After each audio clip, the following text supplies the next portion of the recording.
love your wife, Yes. right? Prove it. Like, what's the metric? Give me the number that helps me know, right? Because when you met her, you didn't love her, right?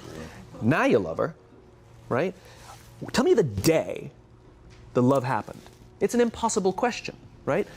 But it's not that it doesn't exist, it's that it's much easier to prove over time, right? So all leadership is the same thing. It's about transition. So if you were to go to the gym, right? It's like exercise, right? If you go to the gym and you work out and you come back and you look in the mirror, you will see nothing. And if you go to the gym the next day and you come back and you look in the mirror, you will see nothing, right? So clearly there's no results, can't be measured, it must not be effective. So we quit, right? Or if you fundamentally believe that this is the right course of action and you stick with it, like in a relationship, I bought her flowers and I wished her happy birthday, and she doesn't love me. Clearly I'll give up. You know, that's not what happens. If you believe there's something there, you commit yourself to an act of service. You commit yourself to the regime, the exercise. You can screw it up.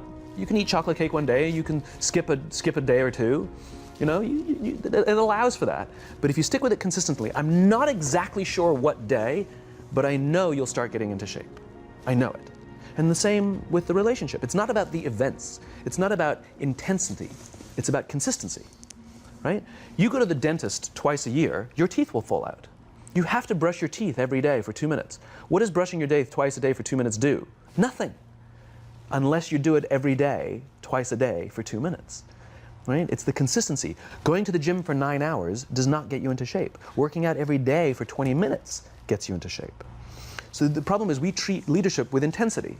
We have a 2-day offsite, we invite a bunch of speakers, we give everybody a certificate, you're a leader, right? Those things are like going to the dentist. They're very important. They're good for reminding us or getting us back on track, learning new lessons. But it's the daily practice of all the monotonous, little, boring things like brushing your teeth that matter the most. She didn't fall in love with you because you remembered her birthday and bought her flowers on Valentine's Day. She fell in love with you because when you woke up in the morning, you said good morning to her before you checked your phone. She fell in love with you because when you went to the fridge to get yourself a drink, you got her one without even asking. She fell in love with you because when you had an amazing day at work and she came home and she had a terrible day at work, you didn't say, yeah, but let me tell you about my day. You sat and listened to her awful day and you didn't say a thing about your amazing day. This is why she fell in love with you. I can't tell you exactly what day, and it was no particular thing you did. It was the accumulation of all of those little things that she woke up one day and as if she pressed a button, she goes, I love him, right? Leadership is exactly the same. There's no event. There's no thing I can tell you you have to do that your people will trust you. It just doesn't work that way. It's an accumulation of lots and lots of little things that anyone by themselves is innocuous and useless. Literally, pointless by themselves. People will look at little things that are good leadership practices and say, that won't work, and you're absolutely right. But if you do it consistently, and you do it in combination with lots of other little things, like saying good morning to someone, that looking them in the eye.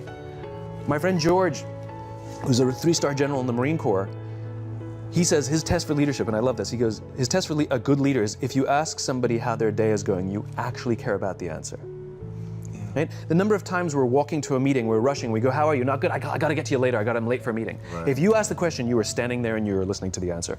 It's those little innocuous things that you do over and over and over and over that people will say, I love my job. Not I like my job. I like my job means, yeah, the challenge is great, they pay me well, I like the people. I love my job means, I don't want to work anywhere else. I don't care how much somebody else is willing to pay me.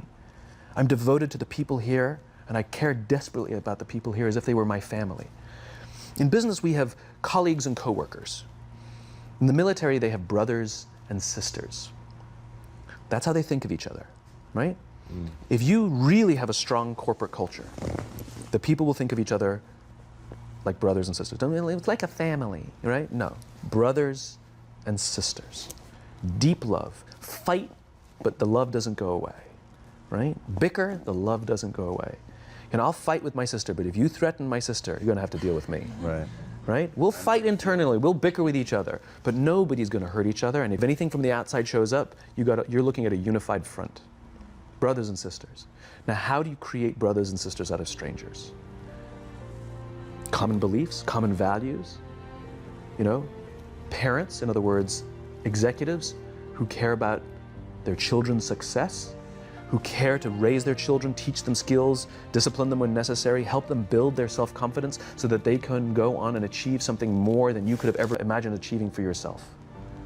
That's leadership, an absolute love and devotion for the people who've committed their lives to this enterprise. It's a human thing.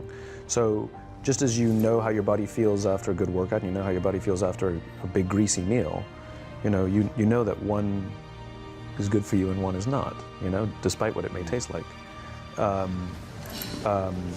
And that's the problem with short-term gains, right? They feel really good in the short term. So we're highly trained social animals. We're highly adapted social animals. We can feel social awkwardness, and we can feel when things are going well. You can sense it. You say you have this sense of laughter, around the office. Like we don't walk around with blinders. We're like I said, we're made to do this. That's why we can assess if somebody's trustworthy or not. That's why we keep our walls and we're like, yeah, his results are great, but I wouldn't trust him, right? As opposed to letting down your be like, I trust her for anything. I trust her with my kids, my money, anything,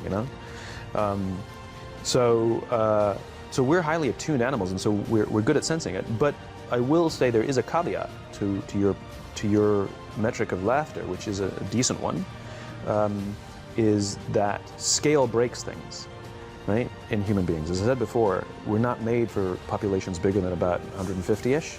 It's called Dunbar's number. Robin Dunbar, a professor from Cambridge University, theorized that we cannot maintain more than about 150 close relationships. And the way he defined a close relationship is, if you're at a bar with a bunch of friends and somebody comes in, would you ask that person to join you or not? And it's about 150 that we would ask them to come join us. And if you think about the reason, that actually makes perfect sense, which is there's two limiting factors. One is time. If you only gave 2 minutes to every person you know, you'd make no close friends. And the other one is memory. You just can't remember everybody. And so this is where leadership becomes very, very interesting, because if you have a company that has a lot of people, 5, 6, 7, 800 people, 1,000, 2,000, 5,000 people, clearly you can't know everyone. And clearly as a CEO, like, I care about every single one of my people. You don't even know. Some of the people you work for who work for you are bastards. You don't care about them, right? So it's a nonsense statement, right? But what you can say is, I desperately care about the people whose names I know and whose faces I recognize.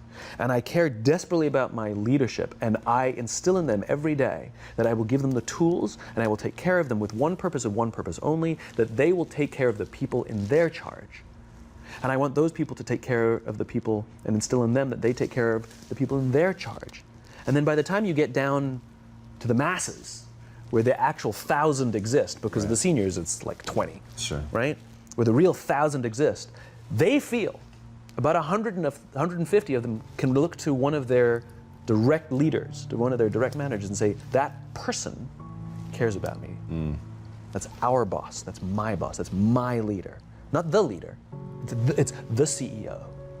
That's my manager, my boss, my leader. Sometimes you get fired, sometimes you get in trouble, sometimes you'll lose your job, and the next guy will get all the credit. It's all true. And the courage to do the right thing in the face of overwhelming pressure, only the best leaders have that courage.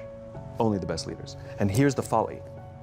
Courage is not some deep internal fortitude. You don't dig down deep and find the courage, right? It just doesn't exist. Courage is external. Our courage comes from the support we feel from others. In other words, when you feel that someone has your back, when you know that the day that you admit you can't do it, someone will be there and say, I got you. You can do this. That's what gives you the courage to do the difficult thing. It's not going off to an ashram by yourself somewhere for 4 weeks and coming back and finding the courage. It's not what happens. It's the relationships that we foster. It's the people around us who love us and care about us and believe in us. And when we have those relationships, we will find the courage to do the right thing. And when you act with courage, that in turn will inspire those in your organization to also act with courage. In other words, it's still an external thing. That's what inspiration is, right? I'm inspired to follow your example. But those relationships that we foster over the course of a lifetime will not only make us into the leaders we need to be and hope we can be, but they'll often save your life. They'll save you from depression, they'll save you from giving up, they'll save you from any matter of, negative feelings about your own capabilities, your own future, when someone just says, I love you.